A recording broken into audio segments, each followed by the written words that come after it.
जो नाम जापक है, अगर ये 10 अपराध करता है तो नाम का फल उस पर प्रकाशित नहीं होता। गुरु अवज्ञाम साधुनाम निंदाम भेदम हरे हरौ वेद निंदाम हरिर्नाम बलात् पाप समीहनम अर्थवादम हरिर्नाम्नि पाखंडम नाम संग्रहे अलसे नास्तिके चैव हरिनामोपदेशनम नाम विस्मरणम चापि नामन्य नादरमेव च संत्यज्येद दूरतो वत्स दोषानेतान सुदारुणान। हे वत्स, इन 10 अपराधों से बच गए तो नाम तुम्हें भगवत प्राप्ति करा देगा। अगर ये 10 अपराध है तो ये दारुण अपराध नाम का प्रकाश नहीं होने देते। पहला, नामदाता गुरु का अपराध, उनकी अवज्ञा, उनका अनादर। गुरुर अवज्ञा पहला अपराध है। जो नामदाता गुरु की अवज्ञा करता है, चाहे जितना सर के बल खड़े होकर के साधन कर लो, वो मंत्र और नाम सिद्ध ही नहीं हो सकता, क्योंकि मंत्रदाता का अपराध करने वाले के हृदय में कहीं मंत्र प्रकाशित होता है। एक प्रसंग आता है ब्रज के भक्तों में, गुरु मंत्र लिया और गुरु सेवा में कुछ दिन रत रहे, तो कुछ ऐसा उनके अंदर भाव है कि एकांत में भजन करें। सब क्या है सेवा, वैसा भजन में। एक दिन उनके गुरुजी ने उनके पास सूचना भेजी कि आ जाओ, बहुत हो गया।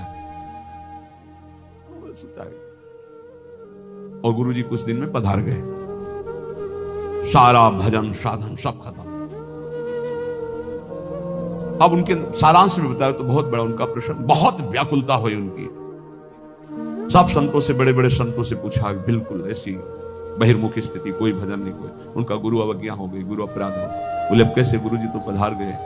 बोले बिना गुरु कृपा के अब कुछ नहीं होने वाला। आसन लगाओ गुरुदेव का, आवाहन करो, भूख प्यास सहते हुए खूब रो चिल्लाओ। जब गुरु जी इस पे प्रकट हो जाए आसन पर, वो संभाल ले तो संभाल ले, जीवन व्यर्थ चला गया। ऐसा कैसे हो सकता है कि मंत्रदाता का अपमान करके कोई मंत्र सिद्ध कर ले या संसार में चला जाके सुखी हो जाए? कभी नहीं। संसार में भी जाता है तो गुरुजनों की आज्ञा, गुरुजनों का जब ब्याह होता है तो गुरुजनों का आशीर्वाद, आचार्य का आशीर्वाद, देवी देवताओं का पूजन बड़ा मंगलमय होता था। इसीलिए अब आज का जो जीवन गृहस्थी का बड़ा संकटपूर्ण जीवन है, क्योंकि ना तो आचार्यों का आशीर्वाद है, ना गुरुजनों की सलाह है, ना भगवत मनमानी आचरण व्यभिचार प्रवृत्तियां बढ़ रही हैं, तो कौन इन सब बातों को माने। नाम जापक के लिए सबसे पहला अपराध है गुरुर अवज्ञा, अपने मंत्रदाता गुरु की अवज्ञा कर देना, गुरु का अपमान कर देना। कोई गुरु को ऐसे थप्पड़ थोड़ी मारता है, कोई गुरु को ऐसे थोड़ी। गुरु अवज्ञा का मतलब उनकी रुचि के प्रतिकूल चल देना, अपनी रुचि रखना। अच्छा, गुरु अनंत माताओं जैसा वात्सल्य रखते हैं, वो चुपचाप सहन करते हैं। उनका सहन करना तुम्हारे लिए बहुत हानिकारक है। वो सहन ना करें, कृपा करके हमें दंड दे दे, ये हमारे लिए मंगल विधान है। हमसे कोई गलती हो जाए तो गुरु सहन ना करें, श्री जी ऐसी कृपा करें कि हमको कटुवचन बोले, हमें दंड विधान कर दे, हमारे ऊपर शासन लागू कर दे, ये करुणा होगी। और अगर वो मौन रहकर चुपचाप सह रहे तो हमारा सर्वनाश है। कि हम समझ रहे हैं हमारे गुरु जी प्रसन्न है और वो अंदर से वो जल रहे हैं इस बात से कि ये भगवत मार्ग के विमुख आचरण कर रहा है और मेरी बात नहीं मान रहा, अब मेरा अधिकार कैसे इस पर लागू हो सकता है, ये तो मान ही नहीं रहा। बस ये अवज्ञा होती सबसे। तेन वचन मानत गुरु द्रोही निस्दिन करत आपनो भायो। तो इत व्यवहार न उत्पर, तुम्हारा व्यवहार भी नहीं बच सकता और परमार्थ भी नहीं बन सकता। व्यवहार बच नहीं सकता और परमार्थ बन नहीं सकता। इत व्यवहार न उत परमार्थ, बीच ही बीच जन्म गमायो। दूसरा, साधु नाम निंदाम, किसी भी नाम जापक वैष्णव संत की कभी भी निंदा ना करे। ये नामापराध है। सबसे पहला है गुरु अवज्ञा, दूसरा है साधु नाम निंदाम। और भेदम हरे हरो, भगवान शंकर और हरि में भेद न करे। वही हर है, वही हरि है, वो परस्पर एक लीला करते हुए विराजमान है। हरि और हर में कोई भेद नहीं, पक्का भेद नहीं। पहला गुरु अवज्ञा, दूसरा साधु नाम निंदाम, तीसरा भेदम हरे हरो, और चौथा है वेद निंदाम। वेद भगवान का वांग्मय स्वरूप है, किसी की रचना नहीं है। भगवान वेद व्यास जी ने वेद का विभाग किया है।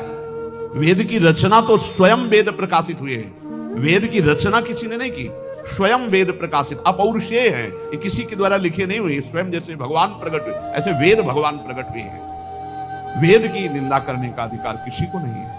हाँ, वेदातीत प्रेम स्थिति है जिसे वेद नेति नेति कह के प्रेमी जन उनका दुलार कर रहे हैं। इसलिए देवर्षि नारद जी स्वयं आज्ञा करते हैं वेदान्नपि सन्नस्ति सा केवलम मौछिन्न अनुरागम लभते। जो वेदातीत स्थिति प्रेम को प्राप्त करना चाहते हैं, वेद का सम्यक रूप से पूर्णता पूर्वक त्याग करते, तिरस्कार पूर्वक नहीं। जैसे भगवान श्री कृष्णचंद्र जी स्वयं आज्ञा करते हैं, त्रिगुण्य विषया वेदा निस्त्रिगुण्य भवा अर्जुन। हे अर्जुन, जो विभाग विषय का तीनों गुणों के अंतर्गत वर्णन किया जाता है, उससे ऊपर उठो, त्रिगुणातीत अवस्था को, निस्त्रिगुण्य अवस्था को प्राप्त हो। वेद की निंदा करने का अधिकार किसी का नहीं। वेद अपौरुषेय भगवान का वांग्मय स्वरूप है। जो वेद की निंदा करते हो कभी भी नाम जापक, सफल नाम जापक नहीं हो सकते। हरे नाम बलात् पाप शमीहनम। जिन्होंने महिमा सुनी कि भगवान के नाम जप से पाप नष्ट हो जाता है, नाम संकीर्तनम जस्य सर्व पाप प्रणाशनम। अब वो बलपूर्वक उत्साह पूर्वक पाप करते हैं और सोचते हैं नाम कीर्तन कर लेंगे तो पाप नष्ट हो जाएंगे, उनको नरक मिलेगा क्योंकि नामापराध कर रहे हो। भगवान नाम के बल पर पाप करना, वो नाम कीर्तन कर लेंगे ना सब पाप नष्ट हो जाएंगे। फिर कह रहे अर्थवादम हरिर्नामनि। भगवान के नाम की महिमा को सुनकर के कि अरे ये तो सब फल स्तुति केवल वर्णन है, ऐसा नाम का फल नहीं है, ये नामापराध है। नाम के प्रति अर्थवाद की केवल फल स्तुति मात्र है, नाम की ऐसी महिमा नहीं है, ये नामापराध है। और पाखंडम नाम संग्रहे, नाम लेने में पाखंड फैलाना, नाम की आड़ में व्यभिचार करना, नाम की आड़ में रुपया कमाना, नाम की आड़ में मनमानी आचरण करना, ये पाखंड है। ये नाम में पाखंड फैलाना, ये सब पाखंड के अंतर्गत आता है। हम नाम कीर्तन कर रहे हैं, जिनका हमको उन पर विश्वास नहीं कि वो विश्वंभर है, वो अनंत ब्रह्मांडों का स्वामी मां लक्ष्मी पति है, हमको हाथ फैलाना पड़ेगा। तो हमको भरोसा क्या है अपने आराध्य देव पर? अरे जिसके एक निमिष मात्र से अनंत ब्रह्मांडों का सृजन हो जाता है, नाम बल से उसको अधीन कर लिया जाता है। सुमिर पवन सुत पावन नामो, अपने बस कर राखे रामो। डोनेशन चाहिए तो हरि से मांग डोनेशन। मां लक्ष्मी पति है, वो अनंत ब्रह्मांडों का स्वामी है। जिसको प्रेरित करेगा या वो स्वयं आके करेगा, और करे ना करे मंगबो भलो न बाप सो जो प्रभु राखे टेक। ये क्या मतलब रह गया? नाम जपने का मतलब क्या रह गया अगर भिखमंगापन ना मिटा तो? दूसरों से भगवान का एक संत गंगा किनारे कहते थे, कहावे मुआर दासा करे नरन के आशा। तो कहो कहां रहा विश्वासा, कहां विश्वास हरि से रहा? तो नाम के बीच में ये पाखंड फैलाना, नाम का आश्रय लेकर के दुनिया का नाटक करना, ये नामापराध है। आगे अलसे नास्तिके चैव, नास्तिक पुरुष को उपदेश नहीं देना चाहिए नाम का। जो आलसी है, अब जैसे ऐसे भी आते, हमारा भजन में तो मन नहीं लगता है, हमसे ये तो सब होता नहीं, भजन में मन नहीं लगेगा, भागवती कार्य तुमसे नहीं होंगे, भोगों में बढ़िया मन लग रहा है, प्रपंच करने में मन लग रहा है, तो फिर नरक में भी मन लगे या ना लगे वहां जाना पड़ेगा आपको, दंड तुम्हें भोगना पड़ेगा। भजन में मन नहीं लगता, घंटों प्रपंच, चतुरासी जी के पाठ करने में दम नहीं है, फिर भजन करने में जबान दर्द करेगी, 2 घंटा प्रपंच बोलने में जबान दर्द नहीं करेगी। पता नहीं कौन सी ऐसा जादू माया ने कर दिया है, लाख समझाओ समझ में नहीं आता। गुनगुनाना है तो प्रभु के गीत गुनगुनाओ, आपका जीवन पावन, आपसे जो मिल जाए उसका जीवन पावन। आपको नाम जप करो, खूब गृहस्थी के कार्य करो, कौन मना करता है? आलसी और नास्तिक को भगवान नाम उपदेश करना, और अलसे नास्तिके चाहिए हरि नामोपदेशनम, नाम विस्मरण। जब नाम की महिमा इतनी सुन ली, परम पूज्य श्री प्रथम गुरु नानक देव जी की कलवाणी में था कि जब तक जीऊं तब तक नाम, नाम छूटे तो मृत्यु। कल शाम के कई बार ये बात नानक साहब की, उसकी क्या बात, जब तक जीऊं तब तक नाम, नाम तब तक जीऊं, नाम छूटा मृत्यु। ऐसा नाम से प्रेम, भगवान नाम की महिमा सुनकर नाम न जपना, नाम को भूल जाना, और नामान्य अनादर मेवच, नाम का अनादर करना। जैसे चर्चा की कि अपनी दुकान खूब चले इसलिए नाम छाप दिया, रूप छाप दिया भागवती, या ऐसे आप कार्ड विवाह के छाप दिए जिनमें नाम है, रूप है, भगवत भाव, या आप अपनी गाड़ी पे नाम लिख दिए, पीछे लिखा है मोटरसाइकिल में श्री हरिवंश या राधा, और जूता सहित ऐसे टांग उठाकर उसमें बैठते हो। तुम्हारी दिमाग है, इसमें लिखा है देखो, नाम में अनादर में वो चाहिए, नामापराध कर रहे हो। जो तुम्हारे हृदय में चलना चाहिए वो तुम्हारे वहां ऐसे पानी डाला, तुम्हारे जूते में बह के आ रहा है। वही नाम का जब हम अभिषेक करते हैं तो चरणामृत लेते हैं। नाम का अनादर करना है नामापराध। इसलिए बहुत सा यहां लिखे राधा राधा, राधे राधे कपड़े में, उसी बाथरूम में जहां लघुशंका करते हो, उसी राधा नाम का कपड़ा धो रहे हो, जानते हो क्या कर रहे हो? नामापराध कर रहे हो, नाम का अनादर कर रहे हो। उसी राधा नाम का हम चरणामृत लेते हैं। इसीलिए अगर कोई वस्त्र ऐसा है, चद्दर राधा नाम का, वस्त्र राधा नाम का, तो यमुना जी में यहां आकर के, नहीं तो कभी मत धो, केवल पहन लो, टांग लो, दर्शन करो, उसको प्रयोग में लाओगे, धोगे उन बाथरूमों में संसार के जहां लघुशंका करते हो, जहां स्नान करते हो बहुत होश में। तो ये 10 नामापराध सनत कुमार जी कहते हैं, इनसे बच जाए तो नाम का फल मिलता। पहला है गुरु का अपमान करना, दूसरा है साधु महात्माओं की निंदा करना, तीसरा भगवान शिव और हरि में भेद करना, चौथा वेद की निंदा करना, पांचवा भगवान नाम के बल पर पाप करना, छठवां भगवान नाम की महिमा को अर्थवाद समझना, सातवां नाम लेने में पाखंड फैलाना, आठवां आलसी और नास्तिक को भगवान नाम उपदेश करना, नवां भगवान नाम की महिमा सुनकर भगवान नाम न जपना, और 10वां नाम का अनादर करना। इन 10 नामापराधों से बच जाए तो नाम जापक निश्चित भगवान की प्राप्ति, ज्ञान, वैराग्य, भक्ति जो चाहे मिल जाएगा। इसलिए सतत नामापराध से बचकर खूब भगवान नाम जप करे। और इस त्रिभुवन में प्रसिद्ध है, जो हमारे प्रिया प्रीतम की शरण में आ गए तो इस लोक और परलोक सब जगह आनंद ही आनंद है, उनका पोषण करते हैं। इसलिए जो बिका हुआ दास हो जाता है उसे विशेष साधना नहीं करनी पड़ती और फल विशेष मिल जाता है। जब आप अपने आप को प्रिया प्रीतम के चरणों में समर्पित करके, जब कभी परीक्षा हो तो आपके अंदर ठसक होनी चाहिए। साधन नहीं है, मैं नीच हूं, अधम हूं, कामी हूं, क्रोधी हो सकता है ये सब मेरे अंदर, पर मैं श्यामा श्याम का, इसमें पाई भर भी अंतर नहीं। अगर हमारी तुम परीक्षा लोगे तो हम फेल हो सकते हैं, कामी हैं, क्रोधी हैं, लोभी हैं, मोही हैं, इस पर हम नहीं कह रहे, गर्व कर रहे, लेकिन हम श्यामा श्याम के हैं, इस पर तुम काट डालो तो भी नहीं छूटेगा। यही रहेगा कि हम श्यामा श्याम के, बस ये बात पकड़नी है। बिके हुए की अपनी कोई गारंटी नहीं है, बिके हुए की निष्ठा होती है अपनी। जब बड़े बड़े महापुरुषों को देखो, देखो हरिवंश महाप्रभु क्या, क्वाहम तुच्छा परम मधमा प्राणेहो गर कर्मा, पर निष्ठा की बात, रसना कटो जो अन रटो, निरखन फुटो नयन, श्रवण फुटो जो अन सुनो, श्री राधा जस बैन। निष्ठा में नहीं चलेगा। निष्ठा तो हमारे अनन्य श्यामा श्याम की, और हम बड़े नीच हैं, अधम हैं, ये पक्का है।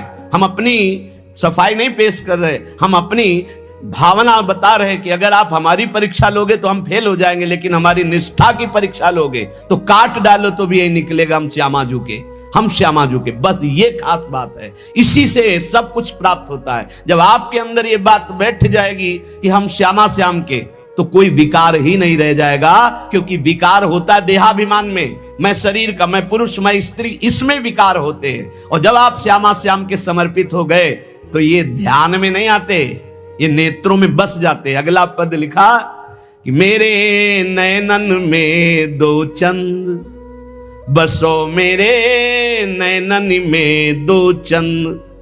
निष्ठा में बहुत बड़ी सामर्थ्य प्यारे, बड़ी बड़ी साधनाओं का फल है निष्ठा। जिस दिन यह निष्ठा आ गई, अनन्य भाव हमारे श्यामा श्याम, धिक्कार है ऐसे मन और इंद्रियों को जो ऐसे करुणा वरुणालय प्रभु के नाम रूप को छोड़कर शरीर सुख में नाना प्रकार की वासनाओं में भटकते हैं। धिक्कार है इसको। अनंत जन्म से गंदी गंदी बातों में भटकते हुए आज तक तृप्ति नहीं हुई, और मार्ग मिला श्यामा श्याम का तो उसमें अनन्यता नहीं आ रही, उसमें ठसक नहीं आ रही। अनन्यता आते ही ये दूर नहीं रह सकते। कमी पकड़ो, हमारे प्रभु की कमजोरी है एक, जो इनका अनन्य हो गया उसको कभी छोड़ नहीं सकते। ये महापुरुषों ने बात इनकी पकड़ी है, जो इनके चरणों की अनन्यता की ठसक में बैठ गया। अजितेंद्रीय है वो, अज्ञानी है वो, हम सब मान सकते हैं, पर वो श्यामा श्याम का अनन्य तो ऐसी ऊंचाई पे जाएगा जहां बड़े बड़े जितेंद्री और ज्ञानी भी नहीं पहुंचते। विश्वास कर लेना, अनन्यता जहां आई तो जागृत शयन रहत और ऊपर मणिकंचन ज्यों पांची, सोते जागते हर समय हृदय में स्फुरित होने लगते हैं, क्योंकि जान जाते हैं अब इसका मेरे सिवा कोई भरोसा आशा नहीं। तो स्वयं प्रभु महासाधन बन जाते हैं और उसके हृदय में अजपा जाप चलने लगता है। एक अद्भुत स्थिति उसके हृदय में आ जाती है, ये अनन्यता से आती है।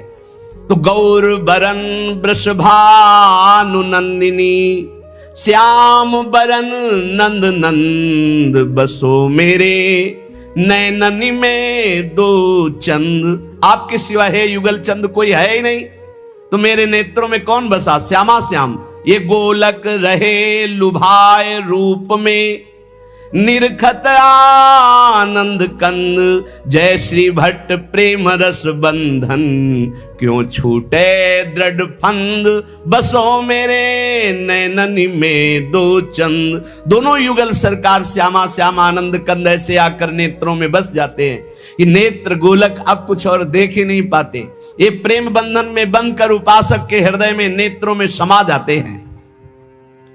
जाको मन वृंदा विपिन हरियो, श्यामा श्याम की अनन्यता, श्यामा श्याम का प्रेम, श्यामा श्याम के रसिक ये वृंदावन प्रदान करता है। ध्यान रखना, ये वृंदावन प्रदान करता है। रसिक कहीं आपको बाजार में मिलने वाले नहीं। जैसे हीरो के बोरे नहीं होते कि ट्रक में क्या लदा, बोले हीरे लदे। जैसे हंसों की समुदाय नहीं होते, ऐसे रसिकों के समुदाय नहीं होते। ध्यान रखना। एक बार वल्लभाचार्य जी से उनके किसी धनी मानी शिष्य ने कहा, 100 विद्वत ब्राह्मणों को आज हमारा पवाने का मन है।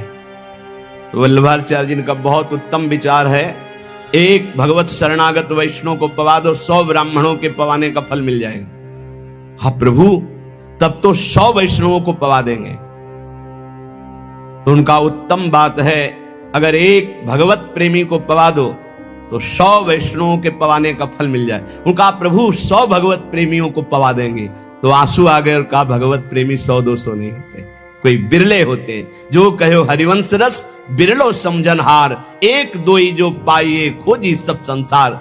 जब वृंदावन कृपा करता है तब रसिकों का संग मिलता है। उनकी मंद मुस्कान मात्र से भगवान की मुस्कान से प्रकट हुई माया अपरीत हो जाती है, ढूंढने पर भी नहीं मिलती चित्त में। गुरुदेव की मुस्कान मात्र से समस्त दोषों पर विजय प्राप्त करने का बल जागृत हो जाता है। जब रसिकों का संग मिलता है, जब प्रिया प्रीतम की चरण रज का सेवन मिलता है, जब प्रिया प्रीतम का संबंध गुरुदेव देते हैं, तब ये सब जागृत हो जाता है। अद्भुत वैभव, लीला में प्रवेश, दिव्य सेवा का भाव दे, दिव्य सेवा का सौभाग्य, ये सब वृंदावन प्रकाशित करता है। पर वृंदावन में श्रीपाद प्रबोधानंद जी महाराज कह रहे कि हे वृंदाटवी, बहुत ध्यान देने योग्य बात कह रहे, हंतु सवर्णम निजाम माया महाधीशतुर, माया तस्त्वई नो बिभेमि जनयेत कंपम त्वदीया पुनः, स्वम स्वीयम सुखचिद घनम बतया संदर्शते न्यादृशम, दूरादेव पतंति नष्टमतयो जाता पराधायता।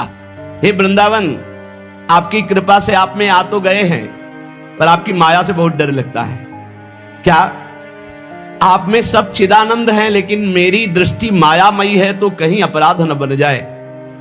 यहां हमें स्त्री पुरुष दिखाई देते, जड़ चैतन्य दिखाई देते। नाथ, ये अपनी माया हटा लो। वृंदावन में न जड़ है, न चैतन्य है, न स्त्री है, न पुरुष है, न मूर्ख है, न विद्वान है। यहां सब प्रेमी है, सब प्रेमी प्रेममय स्वरूप है। जो बाहर से आवे थोड़ा सावधान होकर आवे। किसी शहर में नहीं जा रहे हैं, किसी नगर में नहीं जा रहे हैं, परम महामहिम प्रियालाल के निज महल वृंदावन धाम में आ रहे हैं।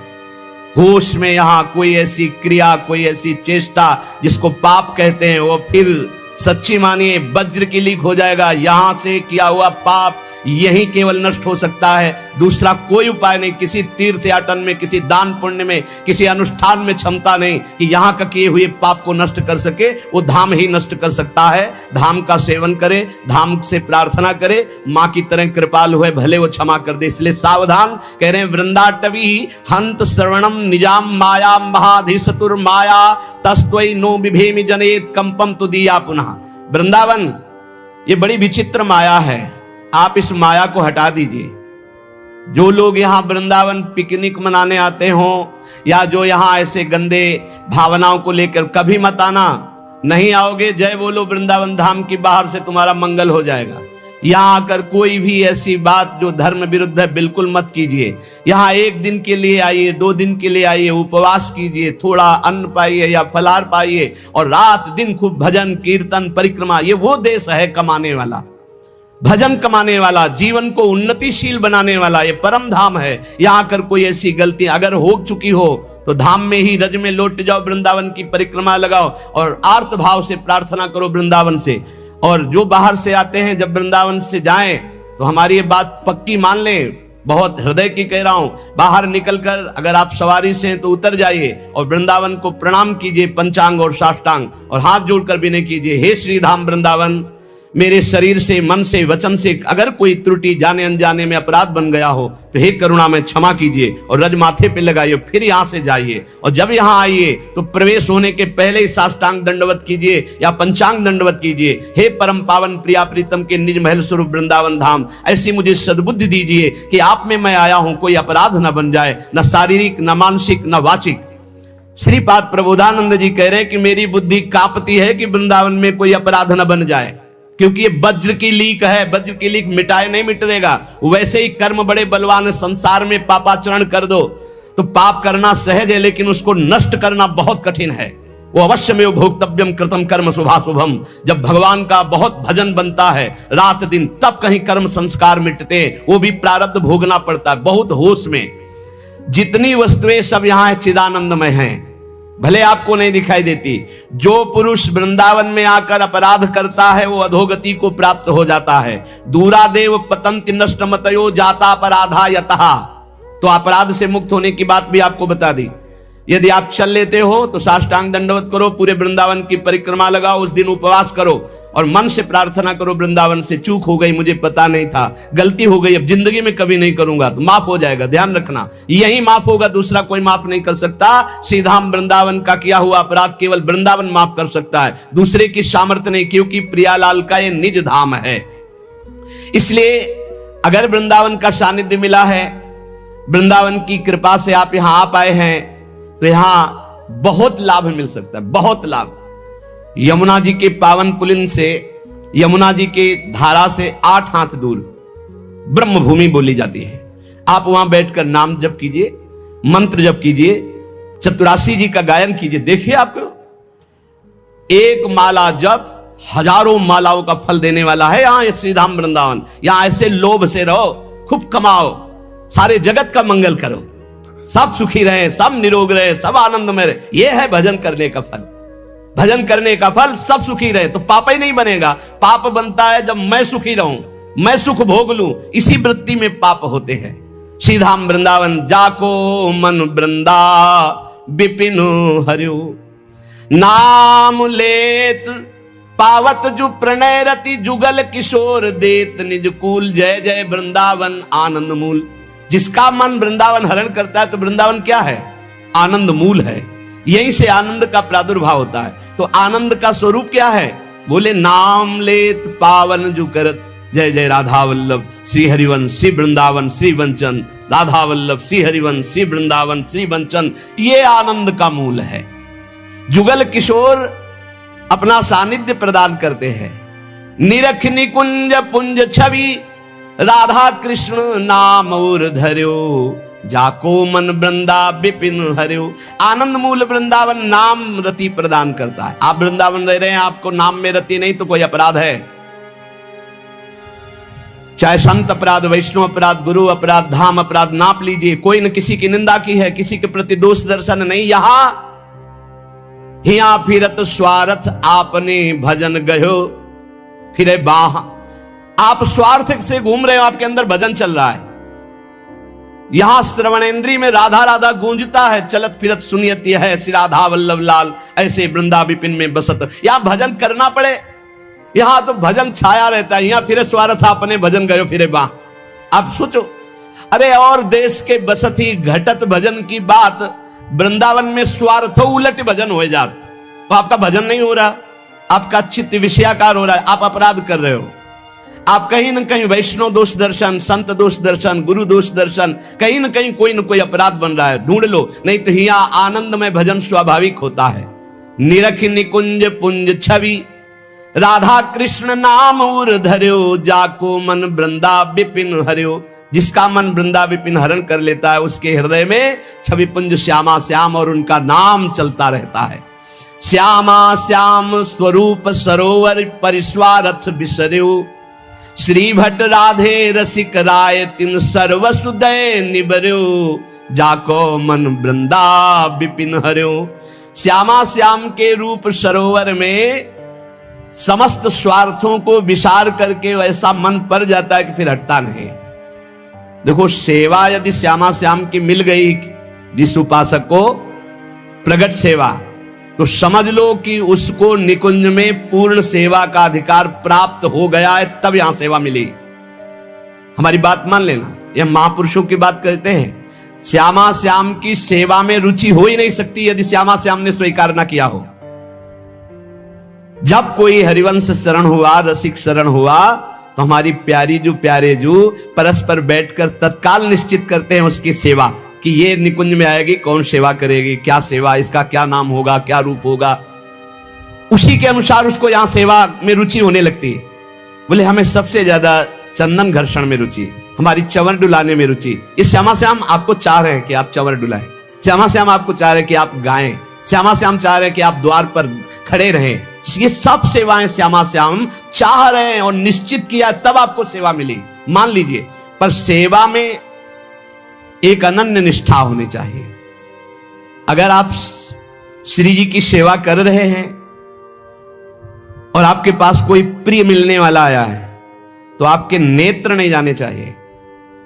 सेवा से हटकर नेत्र गए, इसका मतलब अभी सेवा में प्रीता नहीं। गुरुजन आ जाए तो श्री जी को विराजमान करके खड़े हो गए, वो इतना धैर्य रख ही नहीं सकते, तुरंत आपसे कहेंगे आप सेवा में लगिए, क्योंकि वो जानते हैं सेवा का महत्व। और अन्य कोई प्रियजन आया है या कोई बहुत से बड़ा लाभ का विषय है या बहुत से बड़े हानि का विषय है, सेवा से आंख नहीं हटानी चाहिए। इतना महत्व सेवा में देना चाहिए कि जिस समय हम सेवा में हैं उस समय फिर ना किसी की सुननी है, ना अपनी बोलनी है, ना हमें नेत्र देने हैं और ना हमें सेवा रोकनी है, चाहे कुछ भी हो जाए। अब ये निष्ठा पकड़ लो तो अभी माया पर विजय प्राप्त कर लोगे। बड़े महापुरुषों ने सेवा सुख के लिए अपने सर्वस्व का समर्पण कर दिया। श्री आस्करण जी महाराज नाम के महाभागवत हुए हैं, जो अपने लोग नाम कीर्तन करते हैं श्रृंगार आरती के बाद। हाँ, आस्करण मधुकर जयमल नृप हरिदास जन दासा, ऐसा आता है। तो आस्करण जी के इष्ट श्री राधा मोहन जो थे, इन्होंने विचार किया कि राजकाज में हर क्षण कोई न कोई जब सेवा में बैठते तो राजा, तो आप ये सलाह ये सब बंद कर देना चाहिए। जिस समय हम श्री जी की सेवा में है उस समय अन्य कोई वार्ता नहीं, अन्य कोई नहीं, बस उन्हीं के रूप गुण का चर्चा करते हुए। अगर हम सेवा में हैं तो उनका चर्चा का तात्पर्य है पद गुनगुनाते, जिस समय की जो हम सेवा कर रहे हैं उस समय के पद गुनगुनाते हुए या उनकी रूप माधुरी में चित्त लगाए हुए सेवा में। इससे बड़ी कोई बात नहीं। यदि सेवा मिल गई श्री जी की तो आप ये समझ लीजिए कि आप श्री जी के पास जाने का पास मिल गया आपको। बड़े बड़े महापुरुषों ने कहा भजन करना, साधना करना, ये सब हो सकता है, लेकिन प्रभु की सेवा में अनुराग, गुरु की सेवा में अनुराग, संत सेवा में अनुराग, समाज सेवा में भगवत भाव से अनुराग, ये बहुत कठिन बात है। ऊर्ध्वबाहु विरोमेश न कश्चित शृणोति में धर्मादर्थश्च कामश्च किम धर्मम न सेव्यते। भगवान श्री कृष्ण द्वैपायन व्यासदेव जी कहते, मैं दोनों हाथ उठाकर कहता हूं, मेरी बात सुन लो, मान लो। सेवा से सब प्रकार की संपत्ति प्राप्त हो जाती है, जो चाहिए आपको, लौकिक पारलौकिक। हाथ उठा के कहता हूं, मेरी बात मान लो। भगवान व्यासदेव जी कहते हैं जो सेवा धर्म है, भगवत सेवा, समाज सेवा भगवत भाव से की हुई सेवा, शब्द निष्काम होता है, जहां कोई कामना नहीं की जाती और प्रीत्यर्थ, जिसकी सेवा करें उसको सुख पहुंचाने का भाव, तभी सेवा शब्द सार्थक होता है। कोई भी ऐसी कामना नहीं जो सेवा से पूर्ण ना हो जाए। जो सेवा धर्म का आचरण करता है उसके संपूर्ण जीवन में आनंद ही आनंद, सुख ही सुख रहता है। और लोग कहते हैं धर्मात्मा को दुख मिलता है। तुम क्या जानो, तुम बाहरी बात देखकर कहते हो दुख मिलता है। हृदय आनंद में वो डूबता है जो किसी भी वैभव में, किसी भी सुख में, किसी भी अनुकूलता में नहीं होता। अभी आपने सेवा धर्म को स्वीकार नहीं किया। सच्ची कहते हैं, सेवा में जब ये शरीर जाता था तब भी किडनी फेल थी, 20 वर्ष से फेल है। कभी गुरु कृपा से एक दिन का भी चूक नहीं हुई और कभी जानने नहीं दिया कि शरीर में कष्ट है। 7 बजे से लेके कभी कभी 11 बजे तक सेवा का सौभाग्य मिलता, बिल्कुल कभी नहीं जानने दिया। बड़ी से बड़ी सेवा की जो आज्ञा हुई तो वही गुरु बल सब कार्य कराता था। कहीं सेवा में कभी ऐसा में नहीं, जब सेवा के बाद आए तो भले लेट गए, फिर सामर्थ्य नहीं रही भिक्षा भी मांगने की, पर जब सेवा में गए तो एक अपार सामर्थ्य गुरु कृपा से आ जाती थी। सेवा में एक अद्भुत सामर्थ्य है। समस्त कामनाओं के बीज वासनाओं का नाश करने की सामर्थ्य भगवत सेवा में है। श्री आस्करन जी ने अपनी सेवा को सुरक्षित रखने के लिए, ये नरवरगढ़ के राजा है, राजा को बहुत से कार्य होते हैं, पता नहीं किस समय कौन सी राजकीय व्यवस्था के लिए आवश्यकता पड़ जाए, तो ठाकुर सेवा में एकाग्रता की बहुत आवश्यकता होती है। पत्रावली तो सिर्फ पत्रावली पे ध्यान है, इधर उधर नहीं तो पत्रावली बिगड़ जाएगी, वो पत्रावली मानी नहीं जाएगी आपकी। भोग लगा रहे हैं तो सिर्फ एक एक कवल पे ध्यान है आपका, बैठे हैं प्यारे जू कैसे पा रहे हैं, हित सजनी जू कैसे पवा रहे हैं, प्यारे जू कौन सी पदार्थ की तरफ देख रहे हैं, लाडली जू कौन से पदार्थ की तरफ देख, पूरी भावना में उसे डूब। श्रृंगार तो श्रृंगार कर रहे हैं, स्नान तो स्नान, मतलब सेवा में पूरी तन्मयता आवश्यकता है। अगर तन्मयता नहीं तो फिर बिगड़ जाएगा। तो नरवरपुर ताको राजा नरवर जानो, मोहन जू धरिए सेवानी के करी है। घरी 10 मंदिर में रहे चौकी द्वार, पावत न जान को ऐसी मति हरी है। पर्यो को काम आए अब ही लिवाए ल्याओ, कहे पृथ्वीपति लोग कान में न धरी है। आई फौज भारी सुधि दीजिए हमारी, सुनी बहु बात टारी परी बात खर भरी है। मनुष्यों में श्रेष्ठ आस्करण जी ये नरवरगढ़ के राजा थे। इनके ठाकुर का नाम राधा मोहन जो था। ये प्रेम पूर्वक उनकी सेवा में कोई विघ्न न हो इसलिए 10 घड़ी तक का कठोर आदेश दे दिया था। 24 मिनट की एक घड़ी होती है, तो 10 घड़ी कितने हुए? 4 घंटे। 4 घंटे तक कोई भी अगर सूचना देने आया तो दंड प्राप्त करे, वो दंड उसको मिलेगा। 4 घंटे तक सूचना भी नहीं देनी है। जिस समय वो राधा मोहन जी की सेवा में गए तो द्वारपाल खड़े हो जाते थे, कोई भी अंदर प्रवेश नहीं करेगा। किसी भी तरह की कोई विपत्ति आ जाए, आग लग जाए, फिर भी सूचना नहीं देनी है। 4 घंटे सेवा में ये शिक्षा लेनी चाहिए। अपनी जब ठाकुर सेवा करें, हम कहते तभी करो, सब निपटा लो पहले फिर ठाकुर सेवा करो। ऐसा नहीं है कि जल्दी जल्दी तुम्हारा चित्त कहीं लगा हुआ है। अगर घर गृहस्थी में हो तो हम कई बार एकांतिक में बोल चुके हैं, पहले अपने पति पुत्र की तैयारी कर दो, उनको ऑफिस जाना है, उनको विद्यालय जाना है, सबकी तैयारी कर दो, जय जयकार करके उनको पवाओ, फिर इसके बाद अपने ठाकुर को स्नान कराओ, ठाकुर को भोग लगाओ, निश्चिंत हो करके। चित्त वृत्ति बार बार दौड़ रही है, ठीक बात नहीं। अगर हमें कभी कोई और कार्य हुआ तो हम पहले वो कार्य करते थे, फिर राधा वल्लभ जी के दर्शन जाते थे, क्योंकि हम राधा वल्लभ जी के दर्शन में खड़े वही चिंतन करेंगे, वो उनके पास जाना है तो पहले उनके पास हुआ है, फिर अगर कोई कार्य है तो हम वो निपटा के तब जाएंगे। ऐसी सेवा में अन्य कोई वार्ता नहीं, अन्य कोई चिंतन नहीं, अन्य कोई हमारी क्रिया नहीं, केवल सेवा में तत्पर। इसलिए उन्होंने कठोर नियम लगा रखा था, 4 घंटे तक कोई सूचना भी नहीं देगा। और आप मंदिर में राधा मोहन जी को 4 घंटे स्नान कराना, श्रृंगार कराना, आरती करना, फिर आरती करके भोग आदि सब करके फिर दंडवत करना। दंडवत के बाद जब प्रसाद चरणामृत लेकर उठते तब कोई बात हो तो बता सकते हैं, वो भी बात जब श्री जी की चिक डालकर बाहर निकले। उस समय द्वार पर चौकीदार बहुत सावधानी से कोई भीतर न जाने पावे। देखो महापुरुषों से हमको शिक्षा मिलती कि हम कैसे ठाकुर सेवा करें। ठाकुर जुगल किशोर हमारे, इनकी सेवा हम कैसे करते हैं। आप 4 घंटे एकाग्रचित होकर केवल सेवा में ही डूबे, बड़ा सुख मिलता है। जब अपने श्री जी सौभाग्य दिए थे सेवा करने का, तो जैसा श्रृंगार करने के बाद जब दर्पण दिखाते थे तो रोना आता था।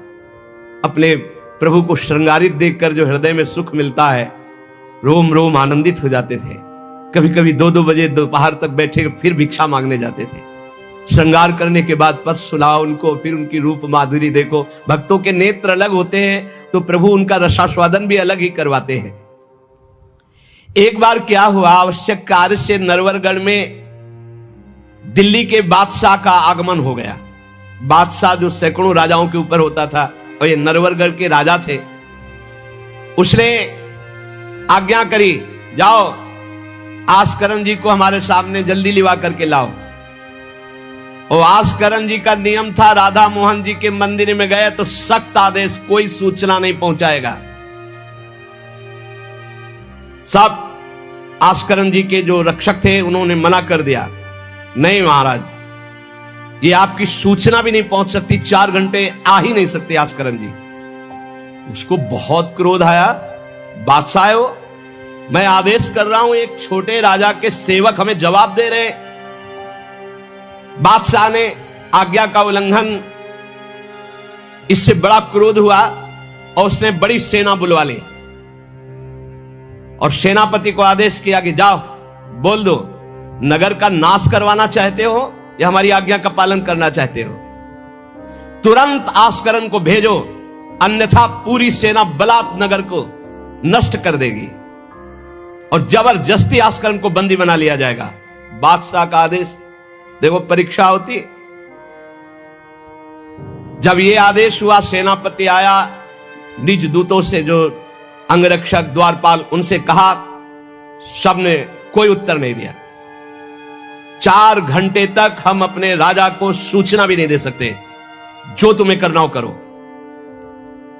यह बड़ी बात है, बादशाह का हुक्म, बादशाह के सेनापति का हुक्म, सेवा में विघ्न ना पड़ जाए इसलिए कठोर नियम लिया था।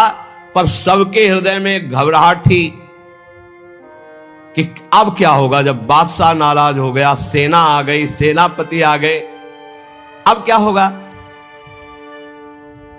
सेनापति ने बादशाह से कहा कि अब क्या हुक्म है, वहां से मना हो गया है, आपकी आज्ञा का उल्लंघन, हमारी आज्ञा का उल्लंघन, हमारा भय दिखाना सब व्यर्थ चला गया।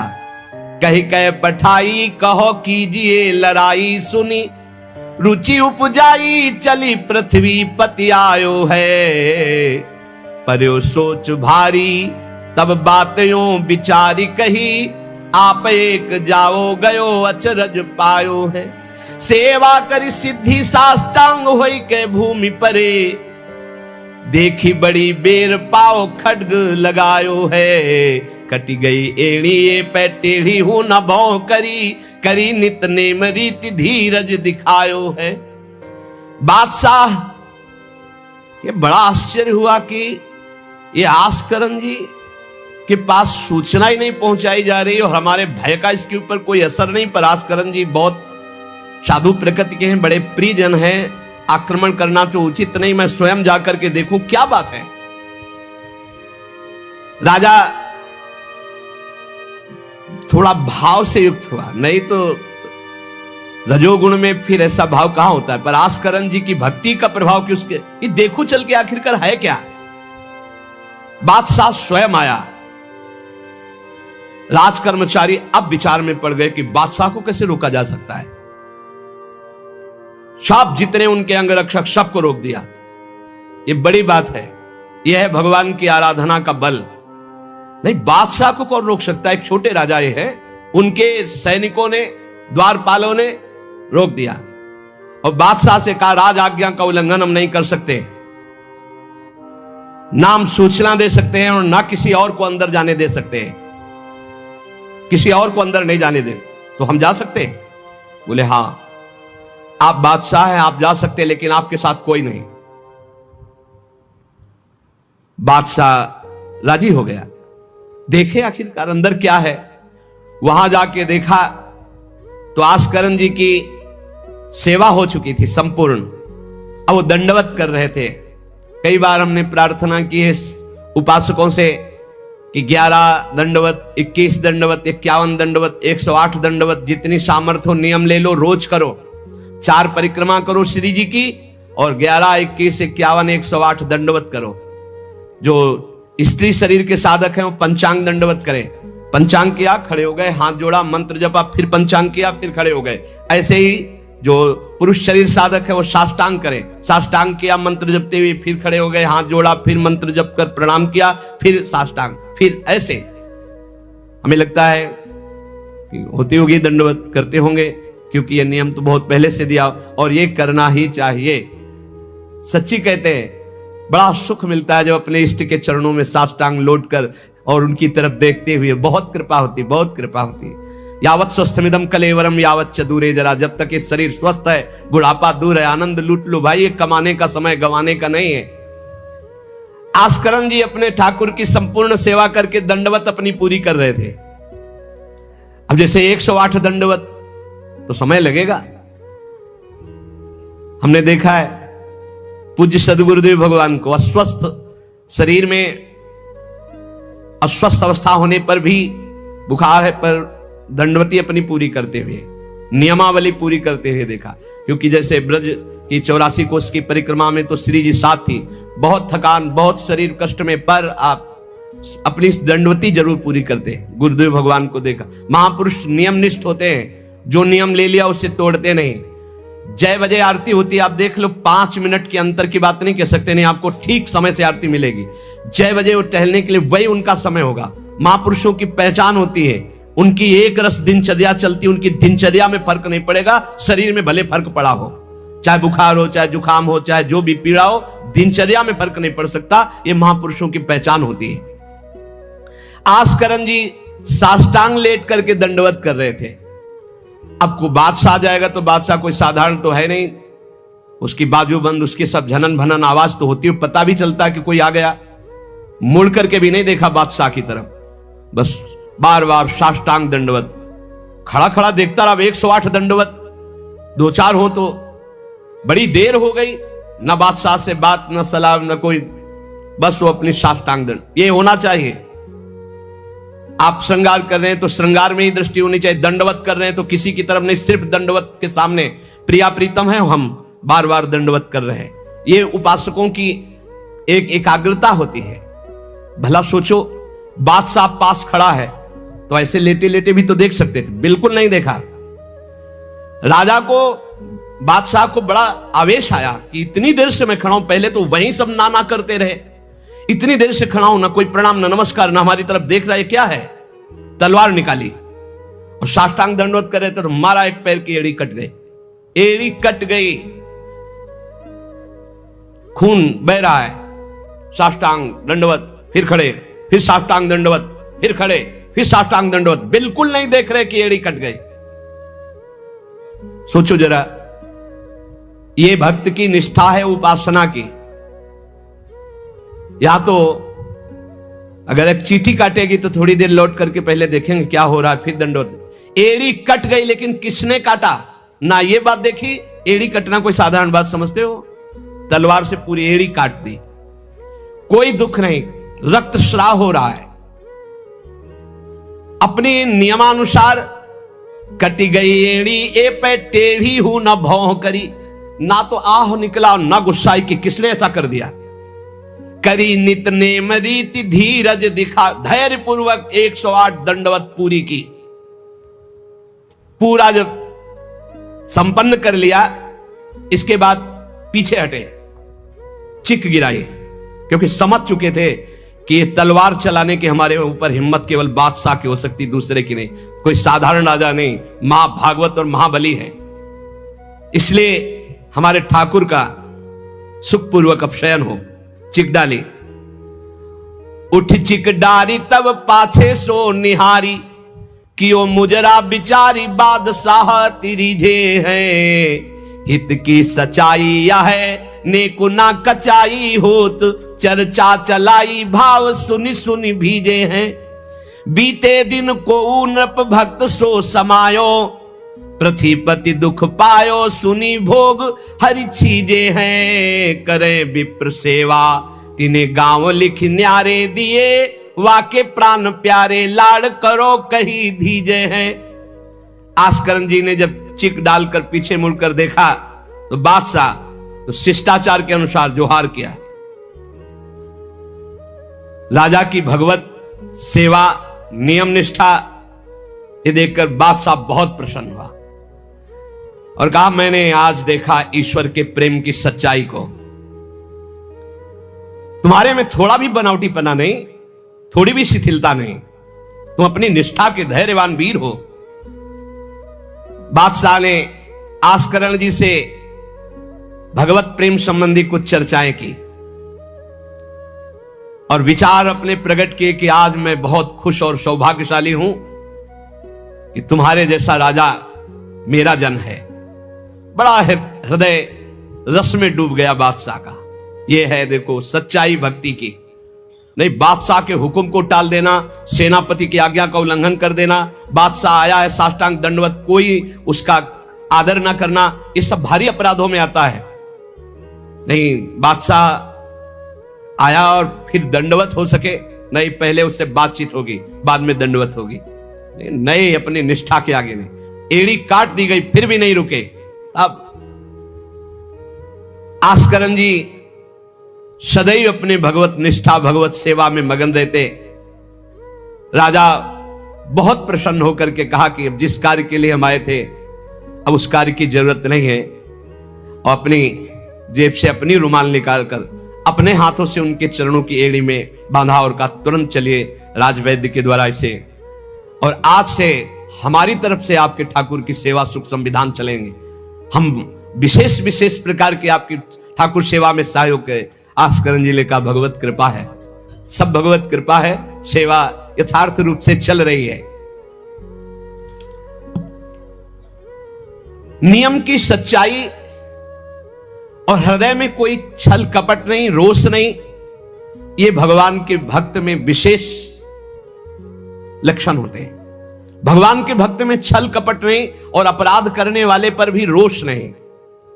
उमा संत कई यही बड़ाई, मंद करत जो करे भलाई। अगर सच्ची आराधना सच्चा प्रेम तो सबको बदलना पड़ेगा। बादशाह का भाव बदल गया, जो आवेश में था क्रोध में था। सच्चाई से अगर थोड़ी भी ठाकुर सेवा की जाए तो माया पर विजय प्राप्त की जा सकती है। साधो भाई भजन किया सोई जीता, जो सच्चाई से भजन किया, सच्चाई से सेवा की, वही इस माया पर विजय प्राप्त किया।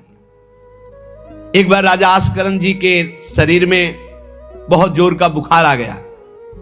ऐसा बुखार कि न उठने की हिम्मत, न शरीर की सुध, और नियम की निष्ठा थी ही। अब भारी कष्ट, एक तो शरीर उठने लायक नहीं, भारी बुखार, और दूसरा सेवा। अब वो इस बात के चिंतित थे कि सेवा कैसे होगी। तो ठाकुर जी ने स्वप्न में अपने किसी निज जन पंडा से कहा इनको किसी औषधि की जरूरत नहीं, मेरा चरणामृत पिला दो, स्वस्थ हो जाएंगे, सेवा में आ जाएंगे। वो गए और उनका ठाकुर जी ने स्वप्न में आकर के कहा है कि आप ठाकुर जी का चरणामृत पी लीजिए, आप स्वस्थ हो जाएंगे।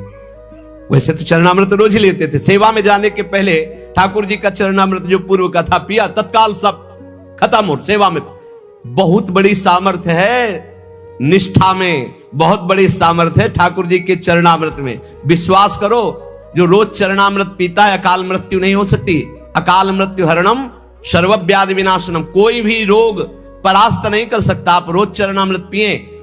अरे भाई, आप अगर राधा नाम विराजमान किए स्नान कराते तो रोज श्री लाडली लाल का चरणामृत है। रामे लाडली जो धामे लाल जो विराजमान है, प्रिया प्रीतम राधा नाम में विराजमान है। आप अगर सेवा नहीं विराजमान किए हुए हो तो विराजमान कर लो, जीवन काहे व्यर्थ करोगे। लेकिन जब तक सेवा ना विराजमान करो तो चले जाओ बिहारी जो, राधा वल्लभ जो, राधा रमन जो, राधा दो, कहीं भी मांगो चरणामृत मिल जाएगा। और रोज उसी में जल मिला करके रोज एक ढक्कन रोज चरणामृत, अकाल मृत्यु हरणम सर्वव्याधि विनाशनम श्री कृष्ण पादोदकम पीत्वा पुनर्जन्म न विद्यते। जो रोज चरणामृत पीता है उसका पुनर्जन्म नहीं होगा। बड़ा से बड़ा रोग आएगा लेकिन उसको पीड़ा नहीं पहुंचा पाएगा, अकाल मृत्यु नहीं होगी। तो स्वप्न में ठाकुर जी ने कहा चरणामृत दे दो, सब सामर्थ्य आ जाएगी। एक बार राजा ने द्वेषवश सेना लेकर, किसी दूसरे राजा ने आपके ऊपर चढ़ाई कर दी, तो आपने व्यर्थ की खून खराबी ना हो, ललकार सुनकर भी आप सेना सहित संग्राम भूमि में ये विचार किया कि युद्ध करने से बहुत लोगों का नाश होता है। इसलिए अपने सब महारथियों को बुलाया और कहा नाम कीर्तन करो। जहां युद्ध के लिए ललकार हो रही वहां नाम कीर्तन शुरू कर दिया। नाम कीर्तन इतनी जोर का कि आनंद में सब झूम रहे हैं, और उधर एक बादल की ऐसी टुकड़ी आई कि इतने ओले बरसे कि जो विपक्षी सेना थी, मैं राजा और विपक्षी सेना सब भाग गए और ये अपनी तरफ कीर्तन ही करते रहे, लड़ना ही नहीं पड़ा। भाव ये है कि जो भगवान में चित्त जोड़ता है, भगवान नाम कीर्तन करता है, भगवत सेवा परायण रहता है, सारे विघ्नों का निवारण स्वयं भगवान करते हैं। एक बड़ा सुंदर प्रसंग श्री जयमल जी का आता है। जयमल जी भी नियमनिष्ठ महापुरुष,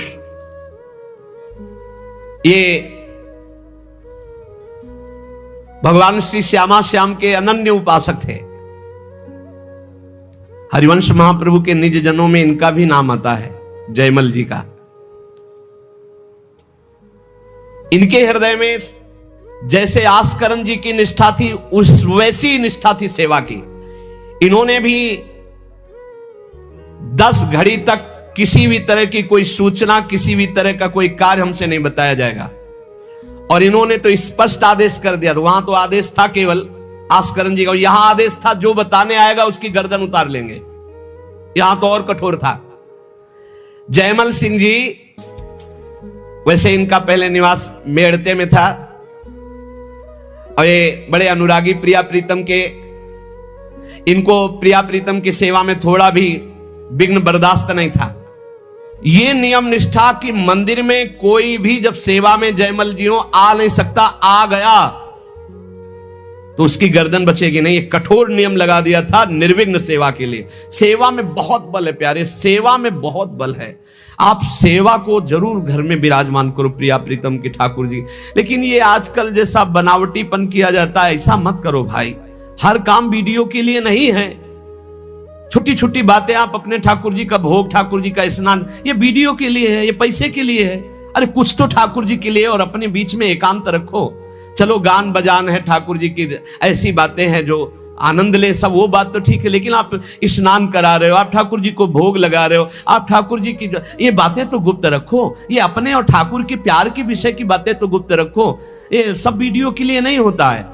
कुछ मंगल जगत का हो सके, कैसे अष्टयाम सेवा करते हैं, वो बातें तो ठीक है, लेकिन आप लोग अपने घरों में जो ठाकुर विराजमान के सब बातें वीडियो में मत। अब आजकल हर उद्देश्य वीडियो का होता जा रहा है। छुपाने की तो बातें कुछ नहीं हो रही, हर बात छपाने की हो रही। सत्संग है, एकांतिक है, कुछ कीर्तन है, कुछ भजन की बातें हैं, वो तो चलो लोक मंगल के लिए, लेकिन अपने ठाकुर की जो विशिष्ट एकांतिक सेवाएं हैं वो बातें गुप्त रखनी चाहिए।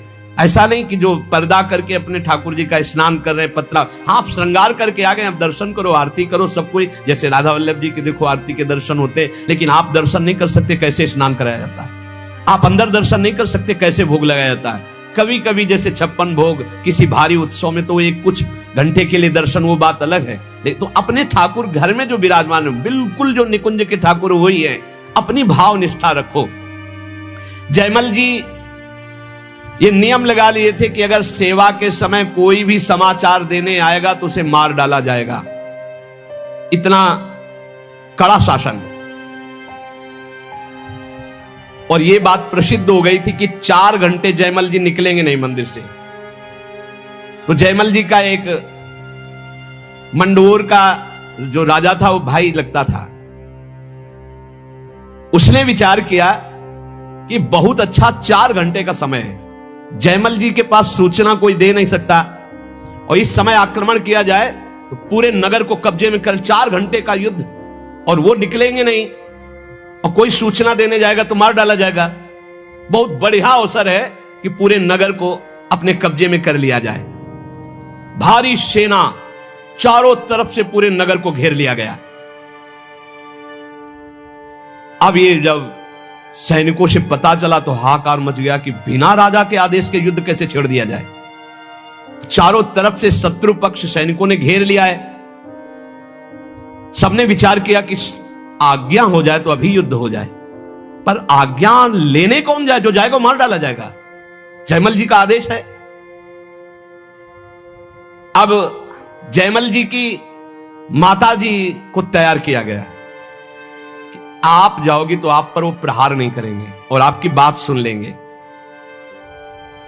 माता जी भी डरती हुई गई, क्योंकि आज्ञा थी कोई नहीं आएगा, अगर जो भी आएगा उसकी गर्दन उतार दी जाएगी, मार डाला जाएगा। माता जी को इसीलिए भेजा गया कि बस आप केवल सूचना दे दो और वो आज्ञा दे दे, संभाल तो सब यहां लेंगे, आज्ञा दे दे। वो गई, जयमल जी ठाकुर जी की श्रृंगार में थे, पीछे से कहा बेटा शत्रु पक्ष ने पूरे नगर को घेर रखा है, तुम्हारी क्या आज्ञा है? उन्होंने उत्तर दिया भगवान सब भली करेंगे और आप जाओ। दूसरा शब्द नहीं, भगवान सब भली करेंगे। और इशारा किया, अगर दूसरा होता तो प्रण पूरा करते, लेकिन मां है इसलिए इशारा किया वापस चली जा। मुड़ के नहीं देखा, बस एक शब्द का भगवान सब भली करेंगे। ये नहीं कहा कि युद्ध प्रारंभ कर दो मैं सेवा करके आऊंगा, ऐसा कुछ नहीं, भगवान सब भली करेंगे। और इशारा किया कि आप वापस चली जाओ। ज्यों के त्यों सेवा में लगे रहे। भगवान ने देखा कि ये तो बिल्कुल बेपरवाह है और सैनिक चारों तरफ से घेर लिए हैं राज्य को, तो स्वयं प्रभु घोड़े पर सवार हुए जयमल जी के। अब उनको कुछ कहने की जरूरत थोड़ी है, राजा का जो शाही घोड़ा था उस घोड़े को तैयार करके उस पर विराजमान होकर के अकेले शत्रु पक्ष को परास्त किया, अकेले सबको मूर्छित करके मारा, एक को भी नहीं। और आप घोड़े को घुड़सवाल में बांधकर अंतर ध्यान हो गए। सैनिक देख रहे हैं जो सुरक्षा में है कि कोई आक्रमण नहीं हो रहा, सब शांति है। नजदीक गए तो सब मूर्छित पड़े। उनका जय हो, हमारे महाराज की जय हो गई, शत्रु पक्ष तो मारा गया, पूरी की पूरी सेना मूर्छित। जयमल जी सेवा समाप्त की, संपन्न की श्री जी की, और बड़े आवेश में सीधे गए जहां उनका घोड़ा विराजमान रहता था घुड़सार में। तो घोड़े को देखा तो पसीने से लथपथ और हाँफ रहा था। ऐसा कैसे हो सकता है? घोड़े की सवारी इतनी तीव्र गति से किसने की? इतना हाँफ रहा है, पसीना पसीना हो रहा है। तो जो घोड़ा तैयार करते थे वो साथ में थे जयमल जी के। उन्होंने कहा कि प्रभु घोड़े को तो ले जाते हुए कहीं किसी ने नहीं देखा, पर घोड़े की हालत तो ऐसी जैसे बहुत दौड़ाया गया हो, बहुत मेहनत की गई हो। उन्होंने कहा ठीक है चलो, इस समय विचार करने का विषय नहीं, दूसरे घोड़े को लो, राजाओं के पास कई घोड़े और सैनिक सजाओ, वहां चलो। तो उनका प्रभु वहां जाओ, वहां तो सब मारे गए हैं। किसने मारा? वहां जाकर देखा तो सब सेना घायल और मूर्छित पड़ी थी, जान से कोई एक भी नहीं मरा था। और जो राजा वो भी घायल। जयमल जी नजदीक गए, देखा तो कि ये मेरा वो भाई ही है, मेरा शत्रु बनकर के आया है। तो वो रो के कह रहा था भाई मुझे नहीं पता था कि तेरा सांवला सिपाही एक ही इतना बलवान है, मैं कभी युद्ध में नहीं आता, मैंने कभी तुम्हारे उस वीर को नहीं देखा। वो सांवला सिपाही कौन था जिसने अकेले मेरी सारी सेना को मूर्छित कर दिया और मुझे बाण से तो घायल किया और नेत्रों से ज्यादा घायल कर दिया। एक बार तुम दिखा दो अपने उस सांवले सिपाही को, मेरा हृदय तड़प रहा है उसके लिए। उसकी वो सुंदर चितवन, उसकी मुस्कान ने मेरा मन हरण कर लिया। शत्रु पक्ष के ये है ऐसे, जब सूप नखा की नाक कान भगवान ने लक्ष्मण जी के द्वारा,